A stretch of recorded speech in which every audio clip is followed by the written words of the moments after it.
nyambadde akantu kange kakoma wakiryoke sikugambe jangu okoleki nkwateko no gwendekanga bwokola ki bondaba omukyala yenna omubiri gwe kiri gyali okugukozesa ye kyakola ki mubiri gwe naye gwagutunuulira si gugwo gwe kikulu mu mutwe kikyo kikontrolling kubanga toli nsolo tetuli nsolo tetuli nkoko mbu olaba enkoko ng'ogirippira tuli bantu so kyennayogerera is kujjukiza abasajja nti tuli bantu abaana b'abende abakazi bantu if you can do that to means omuntu buli omu gwamanyi nti sobola okwogera tojja kummanyiira otyo abasajja balekerawo okulaba abakazi ng'enkoko tetuli nkoko tuli bantu temugobanga abagoba enkoko fe tuli bantu tulina olulimi lwe tusobola okwogera jangu nkwane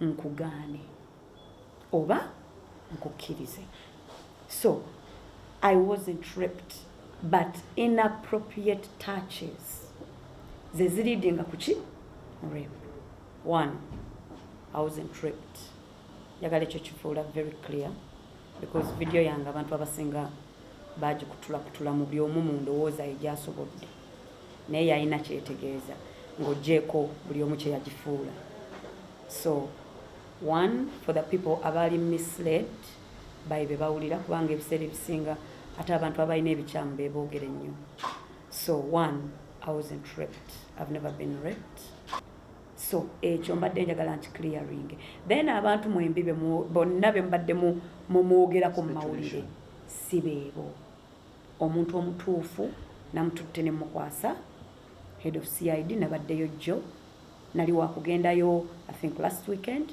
ne nali mu east nga nkola nesisobola so nagenzeeyo buli kimu ne tukyandulinga muli bulungi everyone is okay hi kat incident eyo sigenda giwanvuya nnyo ngenda egenda kubeera short and precise one I wasn't raped yagala ekyo kifuula very clear because video yange abantu abasinga baji kutula mu byomu mu ndowooza egyasobodde naye yalina kyetegeeza ng'oggyeko buli omu kye yagifuula so one for the people abali misled by be bawulira kubanga ebiseera ebisinga ate abantu abalina ebikyamu beeboogera ennyo so one I wasn't raped I've never been raped two ekintu kye nali njogerako kyaliwo omuntu sigenda mu bagamba because ekyo si bwe njagala okihandulinga nagenze wa CID the head of CID Mr.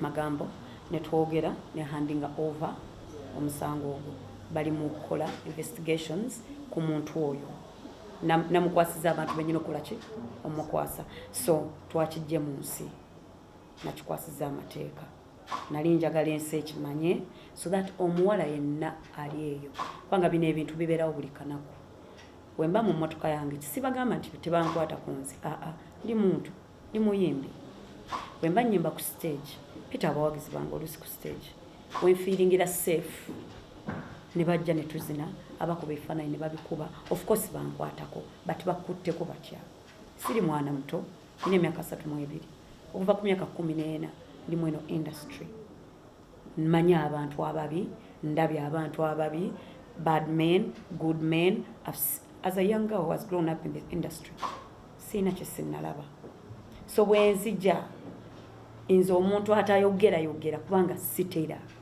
nenyimuka nenkola video ku kintu ekikwatagana ku sexual in any way temuyinza kubanga nkijje mu bbanga kiba kirina ku kyavudde waliwo ebintu nganze ebinkwatako ennyo nga nyina ensonga zange lwaki binkwatako omukyala nkwatako nnyo because nange ndi mukyala manyi bye tuyitamu ku mirimu manyi bye tuyitamu work of place manyi bye tuyitamu gye tuba tufumbiddwa manyi gye tuyitamu bantu baffe ng'abakyala so ate manyi nti ate tutya nnyo okwogera kyova olaba we nayogera kyali kive nnyo mwenna ne mukifuulafula kimwayagala okukola ki ekyo kyennyini kitiisa omulala okukola ki okuvaayo kikyamu kyemukola kati ekintu ekyantuukako nali mu mmotoka yange kankibannyonnyole mu kamwa kange so that mulekeraawo kugattagatta ki ebintu. Nali mu mmotoka nga nze kuyimbira muntu mu luggya lwe nga we mbagambye bita bafanzi bange ne bankwatako ne tuyimba but appropriately. Kati bwe ŋŋenda okuyimba nze sigala mu mmotoka nze nyambala wabula eddakiika nga 15 okugenda ku stage mbeera n'engoye munda. Nze nkola kuva ku Monday paka ku Monday day in day out misana na kiro. So wenfunamu time ya wakati wa shows nga neebakamu mu mmotoka. So nali neebase nga mmotoka mulimu makeup artist wange Kamara, mulimu n'Amara PA wange. Diriisa nga avudde mu mmotoka tutuuse we tulina okuyimbira. It was a private party ya muntu waka nga alina abantu be yayita. So omuntu oyo ajja ne security y'emabega ng'emuwerekedde nze saamulaba neebase. So mpulira oluggi lwange lw'oggulawo omulundi ki gumu. Nyimuka mulaba ng'ate muwe ekitiibwa. So mubuuza omulundi gumu lwaki ogguddeyo mu mmotoka yange nga tukunkonye because n'emmotoka ya mukyala onsanga nga ndi bwereere. Ebyaddako awo n'abeera inappropriate. Omanyi ekintu rape mwe mwakitutte wala naye rape erina weetandikira. Tetandikira si buli omuntu atandikira na kubaka muntu. No, bitandikira ku eyo nkwatirira etalina kubeerawo. Inappropriate touches. Okitegeera n'oleeta omukono gwo n'ogunkwatako ku lubuto tolina kunkwatako. Lwaki oli mu mmotoka yange? Nyina kukusanga wooli nnyimbire wooli. Bw'oyagala ojje tuzinemu kubanga kati awo nziza okukola omulimu gwange. Mu mmotoka ndi mu time yange ng'omuntu ey'eddembe era n'abajja ku mmotoka okumbuuzaako nabo weebali. Kye bakola bataapinga omuntu ku ttiimu ne bamuzza ebbali. Twagala kubuuza ku ki? Ku Sheebah. Abantu ba ttiimu bakimanyi nze oluusi mbeera mu mmotoka yange neebase. Wiigi yange teriiko ndi mu mmotoka. So gwe ojja buzi oggulawo. Lwaki oggulawo mu mmotoka y'omukyala? And then bwe nkugamba tomala gaggulawo n'olaba attitude yange lwaki teweeyongerayo? Ate gwe n'osigala ng'okola ki? Okyajja ng'okyabeera inappropriate. So nze ate ebyo ebintu binkuulirako ddala waya. Nze noona n'abafanzi bange buli kiseera bali inappropriate. Kunkwatakwatako obutalina kunkwatako. Nyambadde akantu kange kakomawa kiryoke. Sikugambe jangu okole ki? Nkwateko. No. Gwendekanga bw'okola ki? Bw'ondaba. Omukyala yenna omubiri gwe kiri gyali okugukozesa ye kyakola ki? Mubiri gwe. Naye gwe agutunuulira si gugwo. Gwe ekikulu mu mutwe kikyo kicontrolling kubanga toli nsolo. Tetuli nsolo, tetuli nkoko mbu olaba enkoko ng'ogirippira. Tuli bantu. So kye nayogerera is kujjukiza abasajja nti tuli bantu. Abaana b'abendi abakazi bantu. If you can do that to means omuntu buli omu gwamanyi nti sobola okwogera. Tojja kummanyiira otyo. Naye nojja n'okikola ki? Nagamba abaana bameka abatuddeyo abawala abakyala be bali mu kukola bino ebintu eby'ekisiru. Nze n'ensonga enkuulako nnyo waya kukozi ngimanyi nnyo. Abakyala bajja ne boogera nange manyi ebibeerawo. Ensonga lwaki nafuluma nkyogereko. Ozze okumbuuzaako lwaki ojja n'omusirikale. Okirabye nnyina obusungu lwaki totambula n'okola ki? N'ogenda. So waba kubanga mu mmotoka eyo kyannuma era kye ndowoozaako everyday tuba kubanga tuli wantu tewali bantu mu mmotoka temuli bantu. Wandikoze eki? Ekyo kye nayogerera. Abasajja balekerawo okulaba abakazi ng'enkoko. Tetuli nkoko. Tuli bantu. Temugobanga abagoba enkoko. Ffe tuli bantu tulina olulimi lwe tusobola okwogera. Jangu nkwane nkugaane oba nkukkirize.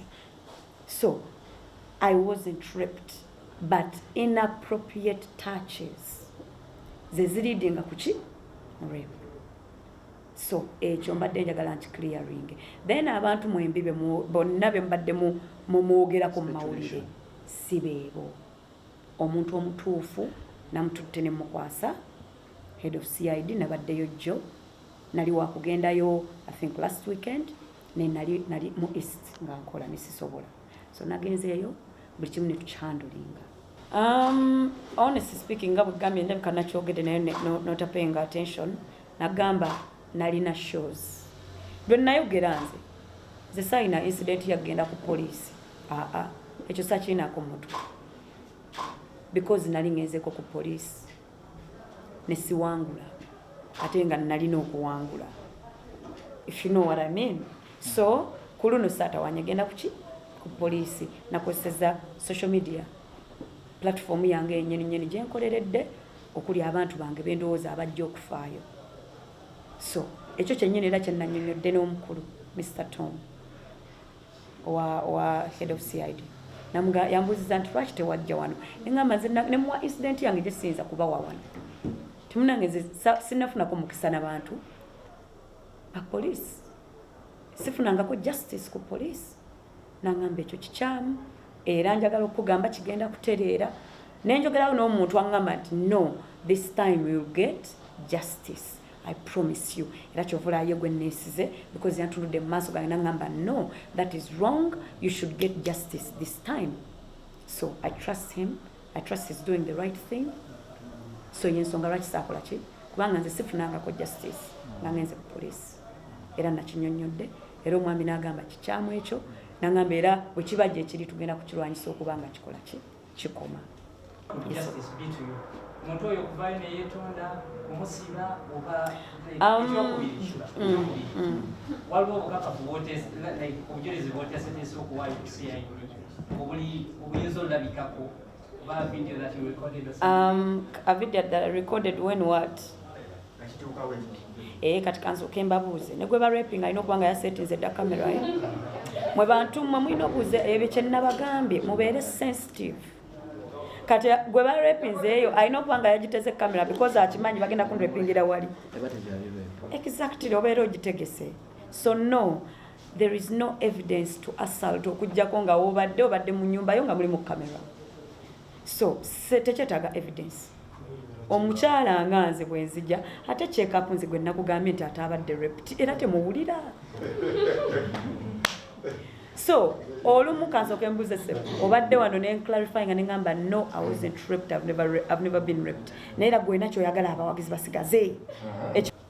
Then abalala mmwe abadda ku social media ne musekera ebintu nga assaults, ne mubifunamu mmwe ng'eyo time gye mufunye mbu okukuba amayinja, noono ye yafunyeyo ekimuluma katumalirize ddala. Abannayuganda nze mbaagala nnyo because ndi Munnayuganda, siina wakulaga, singa nayinawo nandigenzi because oluusi musukka, you cause a lot of depression mwenensi ate nga teteri caused by strangers, by our own. Leero waliwo promoter atukubidde management yange ng'ayogerera ku ekyo ekintu kyekimu. Tulina omuntu eyatubooking edda twamaliriza contract Munnayuganda, naye ate ono promoter mu Nigeria, bakolaganye bonna bakoze shows zaabwe zikoze eki, omusajja yasasula buli kimu mu Nigeria.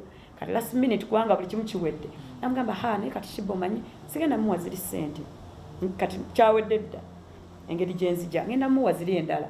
Omusajja agambye lwaki Abannayuganda temweyagala? Namugamba lwaki muli disrespectful ng'aba Nigeria, nga temu Nigeria yayogera ng'aba Nigeria bo mubawa ssente zonna ze baba basabye. Yes, of course they are bigger, you can say that, naye nabo baatandikira wa banaye baatandikira. Mutandikire mu kuwa abantu bammwe Bannayuganda, tandika okukolaganako. So tutandikire ku ekyo promoter Munnayuganda naye ono Nigeria yamugamba come on, respecting omuyimbi ava mu nsi yo ye ekimuluma ali mu kugamba naye ono Munnayuganda munno lwaki atoyagala muyisa mu maaso? Shouldn't you be lifting me up? Kyekintwala gye ndaga kati njagala mukirowoozeeko. Let's assume I was raped. Nenkeera ku makya nenzija ne ŋŋamba kamunange Abannayuganda bannange, si bwe kiri, bafaani bange n'abatali naye abantu ne bwe tabafaani. Waliwo ebintu nga tebyetaaga kuba faani, tubijjemu obwo obuntuntu bw'ekikazi, ennuguno y'ekikyala, biki tubijjemu. Waliwo ensonga ng'ebyo byonna mulina obbivaako, obwo bulito competitions bwe mulina ng'ebyo byonna mulina obbisaawa ebbali kubanga mwenna kibakwatako.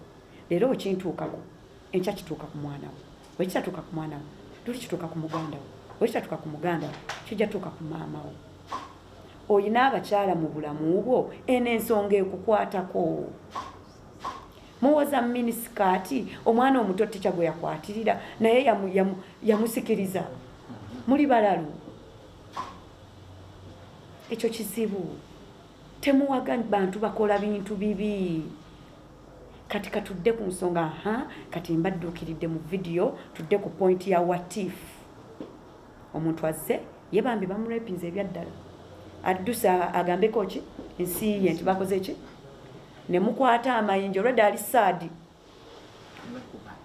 sexual assault olaba baba tebakurepinze naye mu mutwe oba ogenda kufa obusungu nga just omuntu akumanyidde mu ngeri gy'atalina kola ki kiina tocha gye kikuwa tebakukutte kati olwo gwe bakutte so omuntu bamukutte azze adduka mu ngeri yonna omuntu gwe batocharinze mentally tomunnyonnyola how to handle it lwaki tewakoze kino no muleka akikole mu ngeri ye gy'asobodde because tomanyi bwawulira tutandika okweteekangako mu bigere by'abantu tufune ku empathy abannayuganda tuve mu ebyo ebintu bya competition tuve mu buteeyagaliza tetugenda kulaakulana nga nsi nga tetunnatuuka kweyagala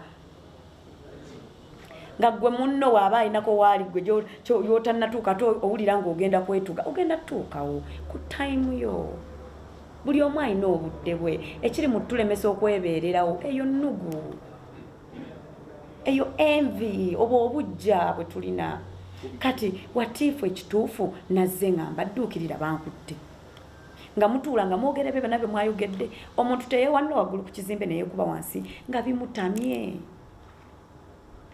mulowooza abetta batya bannange obwongo bw'omuntu mental health is very important to us lwakuba nti ffe abamu twagitegeera tukyali baana bato mwatubanya amayinja emitima ne gikaluba so naye mwogera kitwaguma naye tekitegeeza tetuli bantu ebintu bye mukola abamu tuli bagumu abalala bajja kwetta tuyige okubeera kind. I'm begging you Ugandans, learn to be kind because mwali temumanyi nze omuntu atatera kwogera ne kubinkwatako ne banvuma ne bakomayo ne munjogerako kinsirika naye ne muteebuzo olaba nnavuddeyo ne wabawa bagamba mbu oyo anoonya mawulire twakinga noonya ngate mmwe eva abannoonya nze mbeewala nze saagala mawulire keizi munnoonya emirundi emeka aba amawulire nga saagala maze emyaka emeka nga sirinnya mu mawulire saagala sigenjagala ekyo si kyekikulu I just bannange zisagala kuyimba buyimbi nkwagala temu don't quote me wrong. I love my business, I love my job era ne kwolwo n'obusungu obuyitirivu naye mukangende ennyimbe kubanga ate waliwo abazze ng'ate bo tebabimanyi ebyo naye omulimu mujja gututamya bangi mwabatamya omulimu nze waliwo abantu bemmanyi nti ng'omulimu gwabatama nze temugenda guntamya kubanga si mwe mwagundeetamu naye mulekerawo okututocharinga mentally abamu tusobola okubigumira ne tubeerawo ne mutuleeta obukyayi n'otuka ekiseera nga si tukyayagala dde kubatunula ku abamawulire n'otuka ekiseera nga tuyagala kutunula ku amawulire kubanga tubalabanga mwenna kyekimu n'otuka ekiseera nga abawagizi bonna obalaba kyekimu kumbe bambi si kyekimu mulimu abali kind era obweddawo mu comments zendaba eziri kind. Thank you so much for those ones who are kind because you never know yinza okuba nga nze nayogedde naye ng'ate comment ye eri kind waliwo omwana gwe bakutte ebyaddala ate emuzizaamu ki amaanyi tuyiga okuba kind tuyiga okufuna ku empathy omutima ogw'ekisa siri malayika don't get me wrong I'm human I'm imperfect but I try as much as possible to be kind to have empathy okuwulirirako omuntu pain ye yadde sinnagiyitamu tubeereko n'ak'obuntu humanity siri political sirina hate ku mutima era sirina muntu gwe hatinga tebabalimba Mariam nina omuntu gwe hatinga omumanyi bulungi ku buli kimu nekyempulira nina omuntu gwe ngamba bannange oyo naafuna ekintu nja kufa sisobola sinze Katonda manye ekyange kijja kujja ewange ate n'ekya Mariam kigendagenda wa Mariam ekya Keizi kijja ewa Keizi n'ekikyo kijja. Saba, kola, kirinde, tofuna bufunyi bukyayi kuba tuuse. Atuuse naye olugendo lwo lubaddewo. So gweoyagala abeere ku lugendo paka nga talina kyafunamu. Ate bwe tutuuka ku lugendo bwe tuba tutandika ne mugamba nange bambi probably you make it. Then when we do, you somehow grow hate. Stop. Twekulaakulanye. Tweyagale. Twewagire. Kale ne woba tonjagala. Ne woba toyagala muziki wange. Ne woba tomanyi nga muyembi. Bw'owulira ekinkutteko ng'ekyo ak'obuntu. Bijjeemu politics, bijjeemu gwowagira, bijjeemu si buli kimuntu kiri politiko. Waliwo ebintu ebimu, waliwo abantu nga ffe nga tetumanyi bintu bya politics. So ffenna temuyinza kulowooza nti tulowooza nga mmwe. Gweoyinza okuba kyolowooza naye ng'ate nze nzize kwogera ate ebyaddala kuyamba muntu atasobola kwogera. Nze mmanyi bakyala bannange batya okwogera. Nakirabye lwaki batya okwogera. So please, I'm requesting my beautiful country that I love so much. Everything I have, nkikoledde mwene ensi. Buli kimu kye nnyina mmwe mumpagidde. Kikoleredde naye ate era mmwe mumpagidde. Mwene ensi. So njagala ate nammwe mbaagaliza nga munjagaliza. Naye tuyiga okubeerako n'ekisa. Tomanyi kisa kyo oba kigambo kyo kirungi bwe kiyinza kutaasa muntu. Buli omu alina burdens ze zaakaringa. Naawe oyina nange nnyina z'otamanyi. So tokuba mayinja ng'akuba ekiti. Tuli bantu. Yadde mutulaba ku stage awo eddakiika 13 oba 3 oba essaawa 2 oba n'olaba video tekitegeeza nti omanyi. Nina nange byempitamu by'otakola ki? Yes, be kind. Tomanyi nsonga lwaki nayogera. Tomanyi nsonga lwaki kiri personal. Maybe one day you will know. But for now, just be kind. Muyiga okubeera ab'ekisanze ekyo kyensaba ensi yaffe. Leero kyensaba. Era kyentaddeko nnyo essira leero. Mukama atukwateko ku mitima tuyiga okubeera ab'ekisa because tugenda ne mulaba abantu ennaku ezinya abantu beekolaakola ebintu ne mugamba abantu balaluse tebali okay. Muba kuba nnyama njani batuka ekiseera nga takyalina kyalivingira for. Let us enjoy our country in peace. Tukimanyi tetuli bulungi nnyo naye ate tuli balamu. Tetunnafa. So that means tukyalina purpose ku nsi. Tetwekuba mayinja. Olina ebizibu byo, olina by'odiringa nabyo bye simanyi, nange nyina byendiringa nabyo by'otamanyi. Nze nzija ku stage nku-entertaining. Obeere happy. Lwaki ate gunkuba amayinja?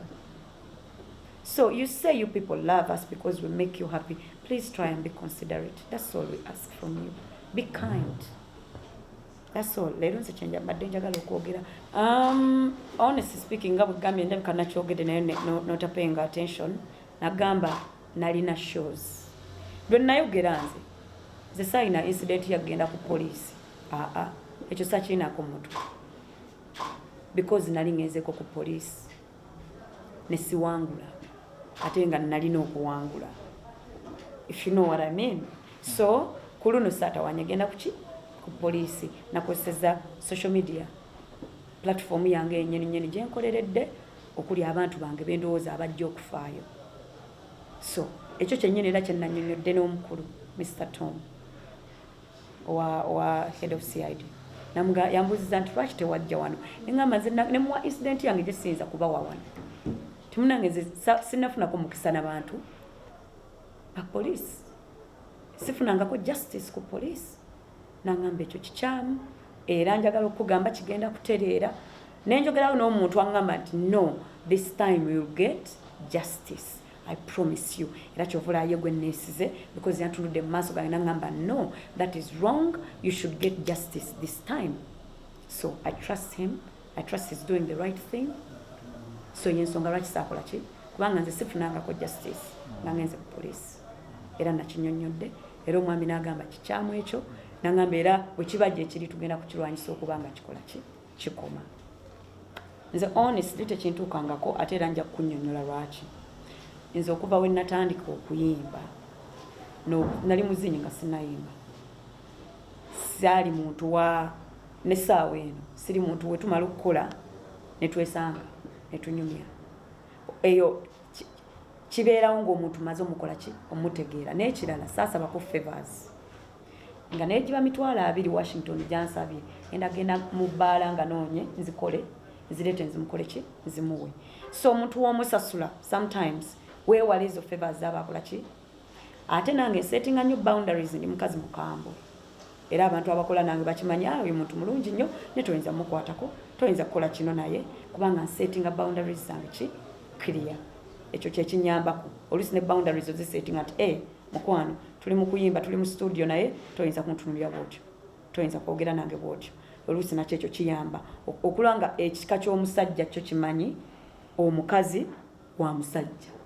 simanyi mwakijjawa naye bwe mutwe muli so oba olina okweyamba omuntu n'omulaga sinze nze saagala njagala kukola sekyo nakyo kikuyambako naye era waliyo abapasistinga ne baagala okukukwatirira ne baagala okukola kati olina okubeera nga feesi yo bw'ogamba nno kubanga abakyala abamu bwe tuba tugamba nyagama nawe lekerawo okuzannya nange tukole nze siri bwe ntyo kugamba sebo totunula nange tontunulira bwotyo amagulu go sitole kinaga totunula amagulu gange si kyekyo kyenza okukola ki okukola kati bw'owulira tooni yange omusajja bonna bamanyi mumanyi abasajja baba bamanyi nti onayagala mukwana ono tayagala bw'owulira tooni yange you back off kati ekyo nakyo kikuyambako ekyokubiri bw'olaba alemeddeko ng'oyo omuta toddayo kukola naye ng'ogenda producer omulala kireme kuteeka mu position nga lumu tolina muntu yenna oli wekka then ekirala sirinnyangako mu studio bw'omu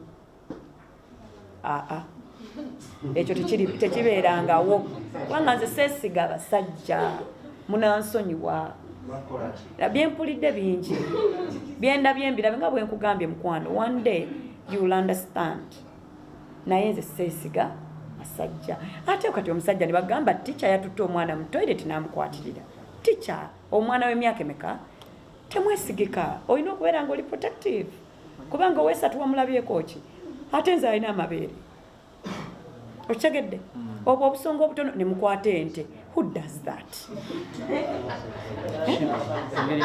okitegeera so for me to elaborate don't trust men naye bagamba nti anko mubirabye ba anko bye bakola n'ogezaako n'okunnyonnyola mami n'agamba tawaana okukyogerako yagala kuwayiriza kojjaawo ne ba anko temubeesiga nnyo ne ba anti temubeesiga nnyo just abantu tubeere careful n'abaana baffe betulekera kubanga omwana mulekera omuntu ng'olekawo n'abantu abalala oba teekawo kamera bw'oba osobola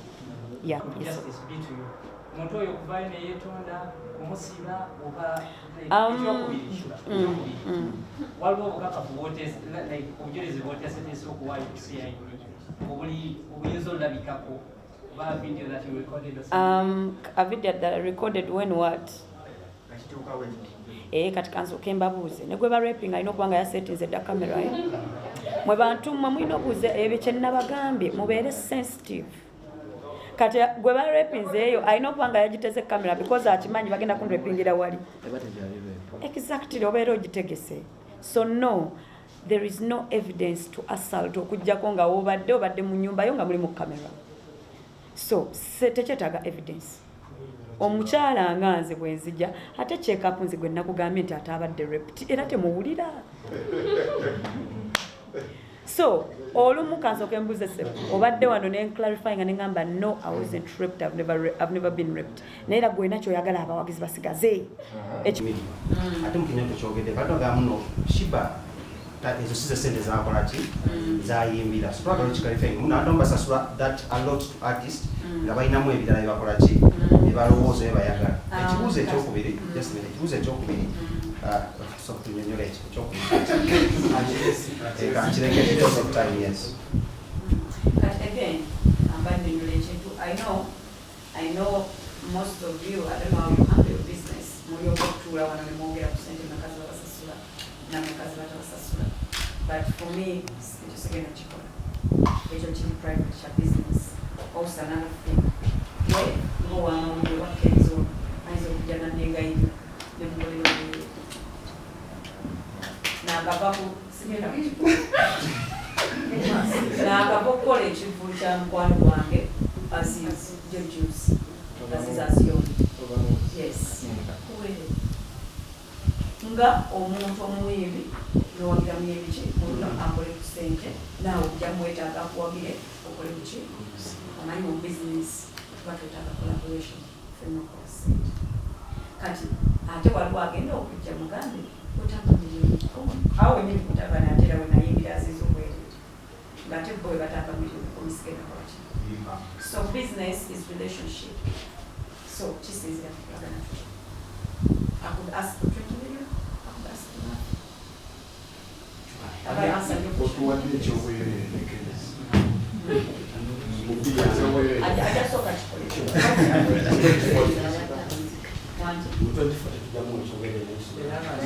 Some contact those concerned. Numbers are on, if I'm okay, everything is okay, that's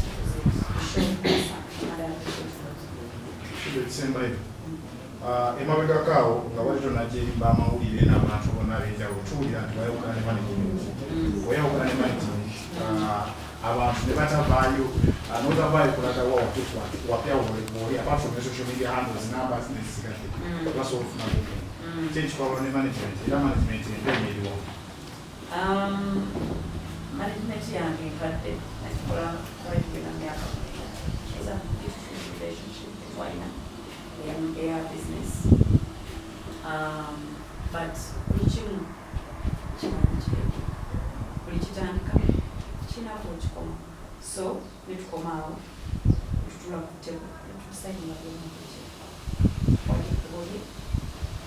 mulungi respectfully neyongerayo management yange kati empya same team weri nga bwe yali yakyuka yeyeka eyava nga manager so team remains like so tewali management ndala